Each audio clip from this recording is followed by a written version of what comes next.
Quero cumprimentar os irmãos com a paz do Senhor Jesus e externar a minha alegria por estar junto com os irmãos, dando continuidade à série de palestras, de temas que constituem a essência, o fundamento da nossa igreja. Já foram falados aqui, foram abordados 4 temas que estão disponíveis no nosso canal no YouTube. Esse é o 5º tema. O tema de hoje é a Santa Ceia. Antes eu quero esclarecer que esse tema escolhido, Santa Ceia, isso não quer dizer que a Santa Ceia é um dos elementos fundamentais da nossa igreja, mas sim as lições e os princípios que estão por trás da Santa Ceia.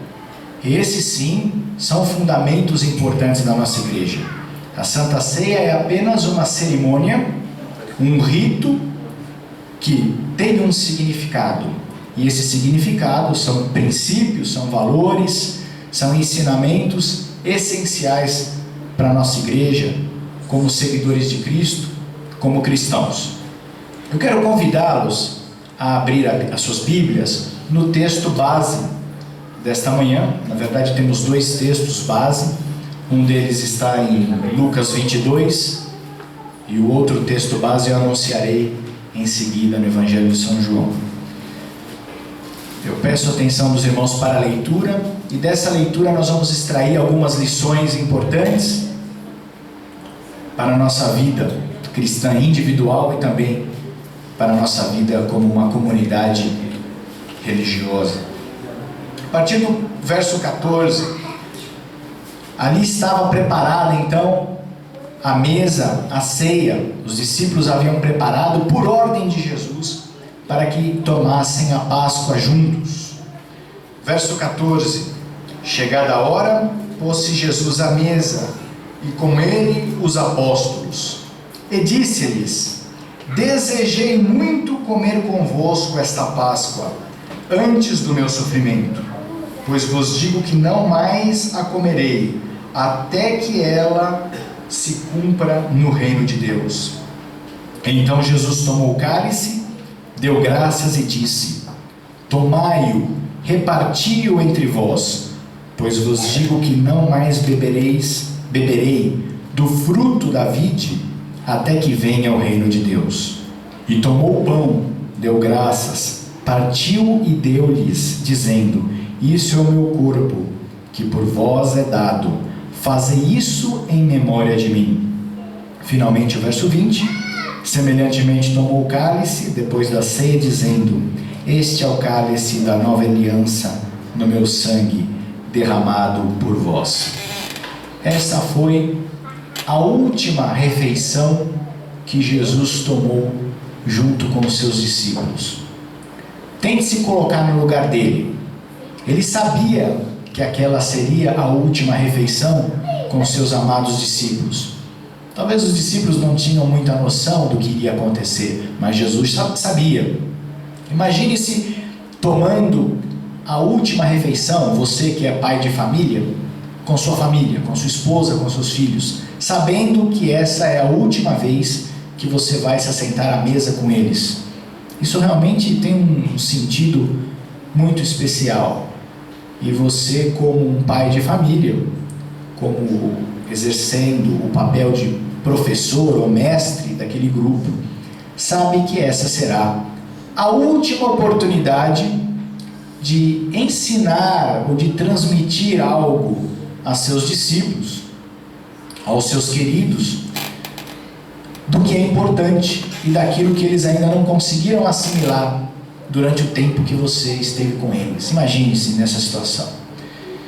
E Jesus ali estava com os seus discípulos, sabendo que teria que ensinar algo, e seria algo importante. Eu pergunto a cada um de vocês: se você soubesse que amanhã você iria morrer e tivesse que falar algo aqui, eu lhe passasse o microfone, você poderia falar qualquer coisa, o que você escolheria para falar? Certamente seria a sua última oportunidade de falar algo. Você escolheria algo muito importante, o mais relevante possível. E Jesus, como método de ensino, ele não tinha apenas o falar, mas o método de ensino de Jesus era audiovisual. Ele usava símbolos, porque sabia que os símbolos poderiam permitir que os ensinamentos por trás dos símbolos ficassem indelevelmente gravados na mente dos seus discípulos. E ele usou o símbolo da ceia. O que é a ceia? É uma refeição. Naquela ocasião, era uma refeição muito importante, porque era a refeição da Páscoa, uma festa muito importante para os judeus. Mas Jesus escolheu como símbolo da refeição o pão e o vinho, para simbolizar respectivamente o seu corpo que seria oferecido e o seu sangue. A intenção de Jesus é que aquela lição que foi apresentada aos discípulos fosse relembrada a cada refeição. Ele poderia tomar o cordeiro pascal e usar o cordeiro como um símbolo, mas ele não o fez, porque ele sabia que o cordeiro não mais seria morto e oferecido na festa de Páscoa.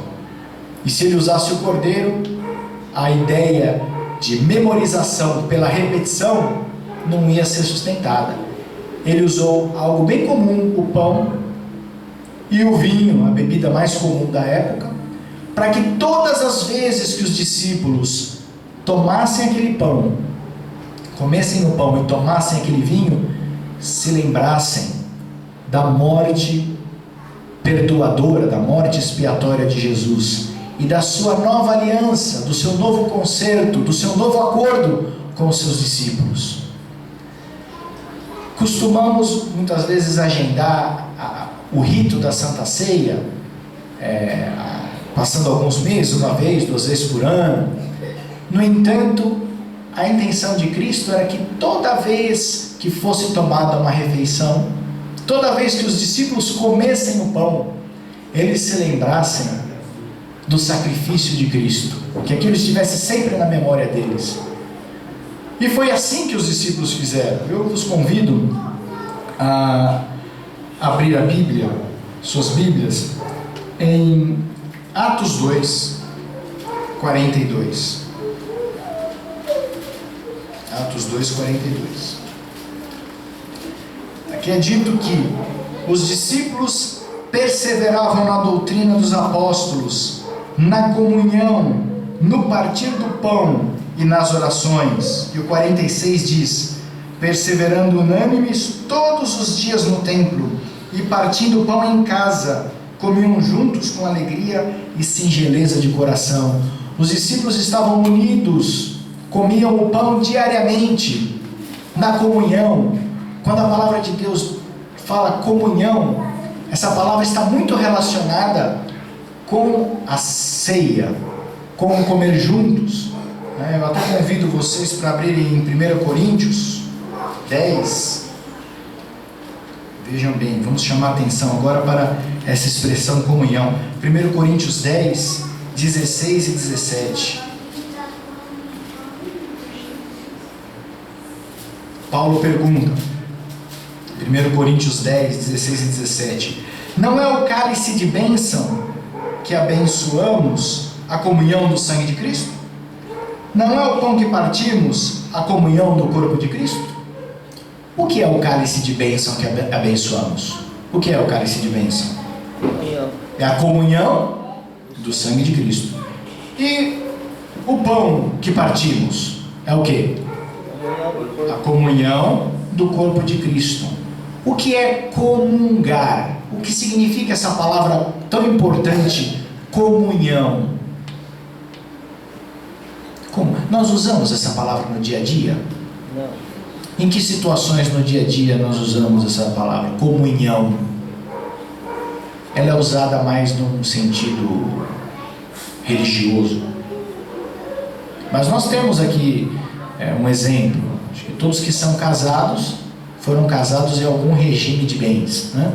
Comunhão total, comunhão parcial de bem, não tem isso? Independentemente de religião, né? O que significa comunhão total de bens. O João se casa com a Maria no regime de comunhão total. O que é isso? Algo que é comum, né, cara? Os dois, né? Total, quer dizer, tudo que o João tem e tudo que a Maria tem, se junta tudo numa, vamos dizer assim, uma massa patrimonial única, e tudo que eles vierem a adquirir após o casamento, junta tudo, é tudo dos dois. Se alguém receber uma herança, é dos dois. Se alguém ganha salário ali, pertence os dois. Está ali um bolo, né, de patrimônio, casa, o carro, tudo.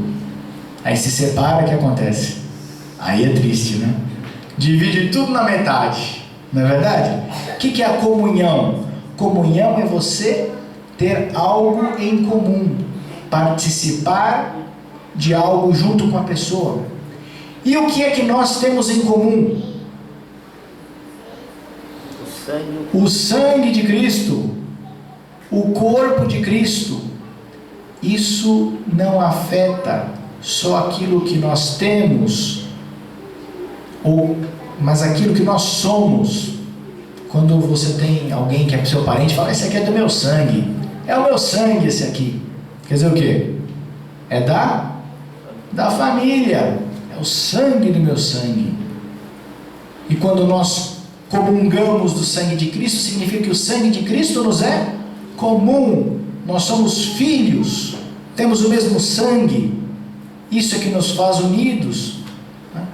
A maior forma de entendermos a comunhão que existe nesse grupo é o fato de nós termos o mesmo sangue. É claro que isso não do ponto de vista biológico, mas do ponto de vista espiritual. Essa é a nossa comunhão. Participamos de coisas comuns, temos algo em comum. Quando nós falamos em comunhão, existem duas coisas que nós temos que separar: com quem nós temos comunhão e o que participa dessa comunhão. No caso do casamento, com quem o marido tem a comunhão? Com quem? Com a esposa. E o que eles comungam? O que eles têm em comum? Os bens, né?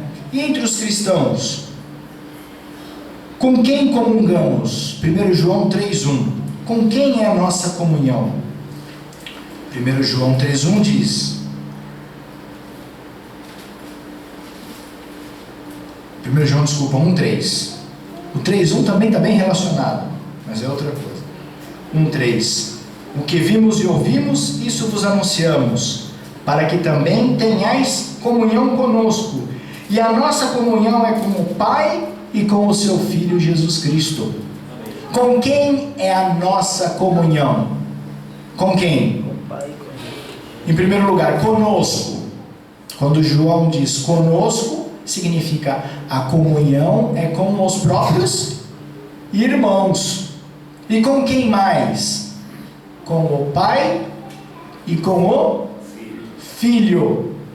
A comunhão é com o Pai e com o Filho. Agora, o que nós comungamos? Já vimos aqui que o sangue e o corpo, como forma simbólica, não? Mas há algo que nós compartilhamos, que nós temos em comum, porque Jesus compartilhou conosco. Está em 2 Coríntios 13, 2 Coríntios 13, 14. A graça do Senhor Jesus Cristo e o amor de Deus e a comunhão do Espírito Santo sejam com todos vós. A comunhão do Espírito. Estamos falando de comunhão de bens materiais? Não, estamos falando de comunhão do Espírito. O que é que nós comungamos com o Pai e com o Filho? São bens materiais? Não. O que é? O Espírito.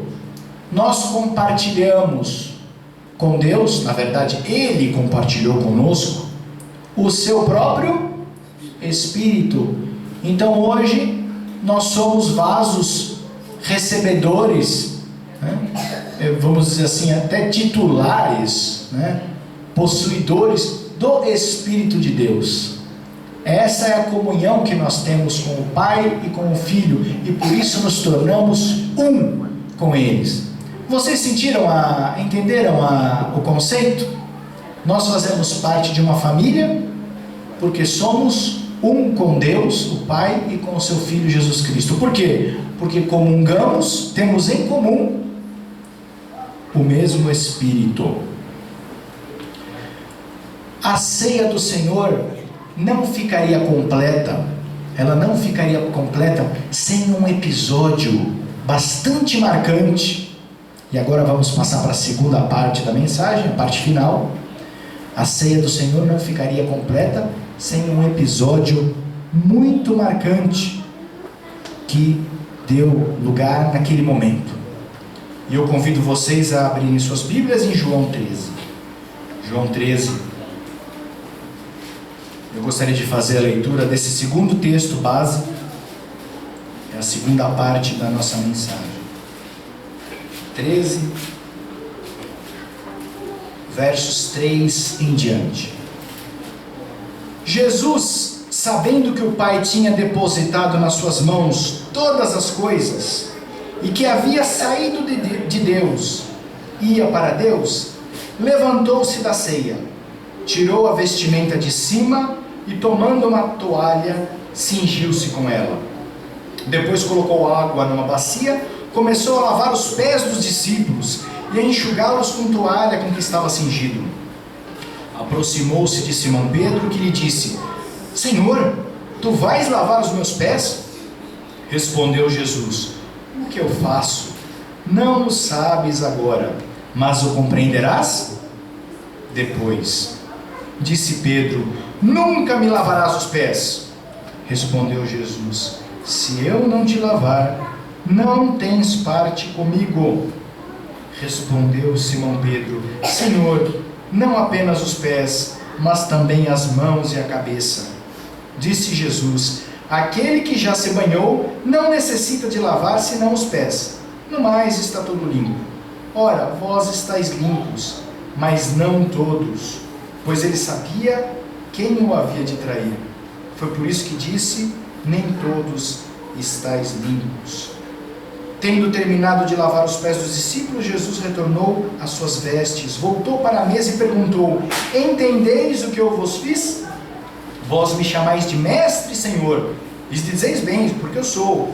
Ora, se eu, senhor e mestre, vos lavei os pés, deveis também lavar os pés uns dos outros. Eu vos dei o exemplo para que façais o que eu fiz. Em verdade vos digo, que o servo não é maior do que o seu senhor, nem o enviado maior do que aquele que o enviou. Agora que sabeis essas coisas, bem-aventurados sois, se os fizerdes. Amém?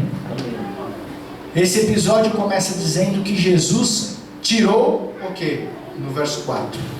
Ele se levantou da ceia e tirou, verso 4, a veste de cima e se cingiu com uma toalha. As vestes geralmente estão associadas com a função. Quando você olha na rua, você sabe quem é um médico, você sabe quem é uma empregada doméstica, uma babá, quem é um enfermeiro, quem é um pedreiro, pela própria indumentária, quem trabalha na obra, quem é um vendedor, pelas roupas. E Jesus tirou suas vestes e se cingiu com uma toalha. E esta veste que ele assumiu, a toalha, era a veste de quem? Quem que se vestia desse jeito? Sem a veste de cima e só com a toalha? O servo. Vamos falar um português claro, né? O escravo. Porque os servos eram escravos. Eles eram comprados no mercado ali. Você comprava ali um escravo por tantos denários. E ele assumiu a posição de servo, mesmo sendo senhor. E no último dia de aula que esse mestre deu para os seus discípulos, ele quis ensinar aos seus alunos uma lição que jamais eles deveriam esquecer. Eles que estavam discutindo quem seria o maior, agora estavam diante de um exemplo prático. A melhor forma de ensinarmos não é falando, não é batendo, é por exemplo. O exemplo ele fica na mente, ele é imitado. E Jesus se cingiu, colocou água numa bacia e já alertou, de início, verso 7, as primeiras palavras de Jesus: o que eu estou fazendo vocês não vão entender, mas vocês vão compreender depois, agora vocês não vão entender. E se aproximou de Pedro, e Pedro foi o primeiro a dizer o quê? Senhor, nunca me lavarás os pés, nunca. E Jesus disse: se eu não te lavar os pés, você não tem parte comigo, você não tem participação comigo, você não tem comunhão comigo, eu não vou ter mais nada com você. E Pedro, que era o mais falante, o mais ousado, engole seco e fala: Senhor, eu preciso que o Senhor me lave tudo, as mãos, a cabeça. E Jesus disse: não, essa mensagem é para vocês que já têm tudo lavado. Essa mensagem é para os cristãos, não é para quem é de fora. Quem é de fora precisa de uma lavagem completa, mas você não.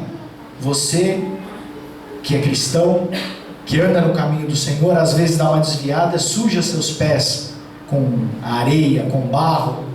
Você precisa apenas ter o que lavado? Os seus pés.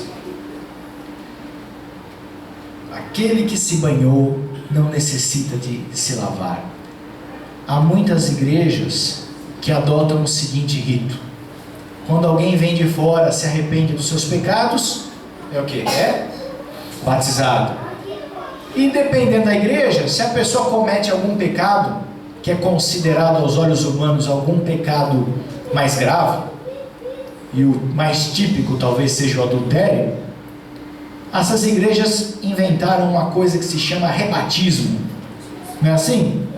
Tem que se batizar de novo, né? Por quê? Porque o seu pecado foi muito grave. A Bíblia não fala sobre o rebatismo.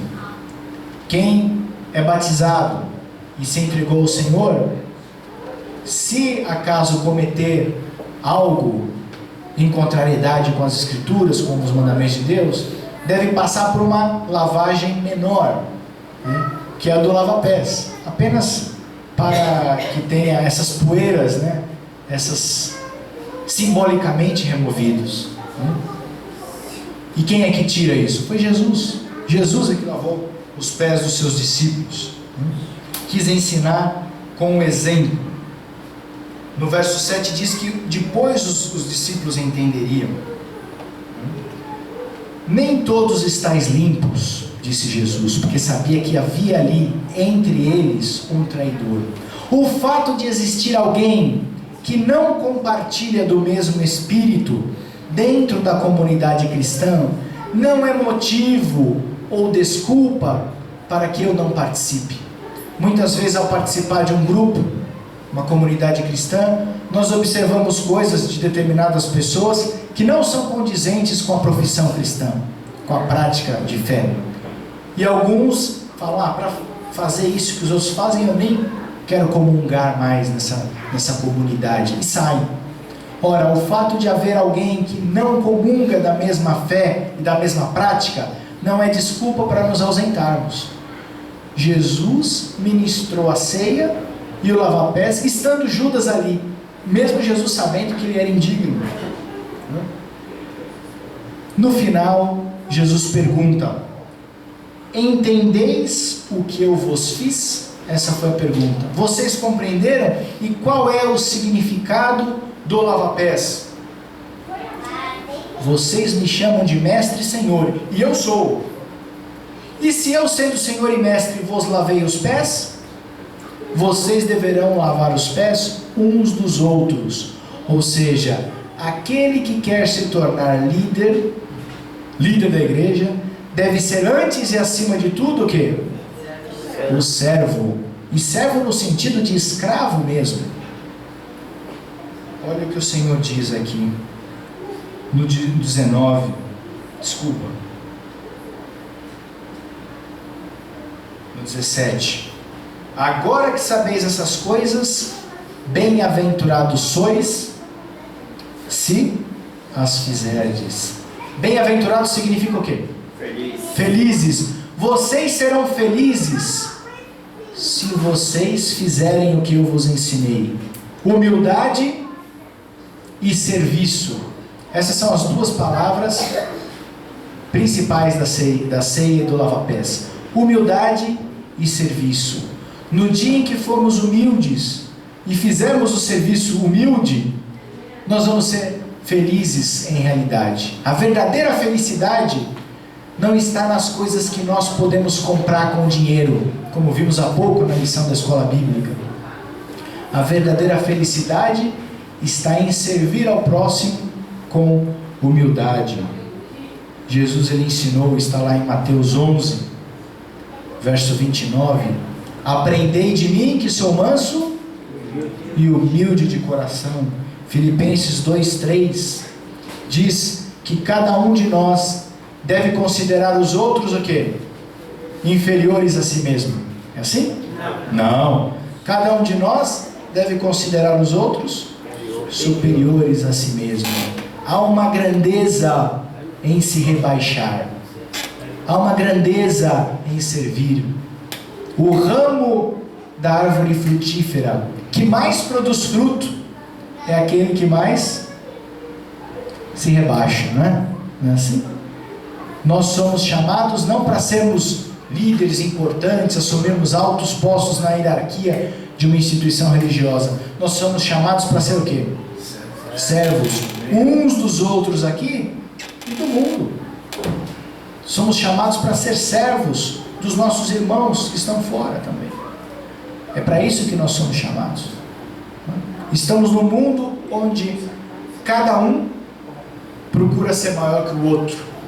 Procura ser maior baseado naquilo que possui. Eu tenho um carro, esse modelo, melhor do que todos os outros. Eu tenho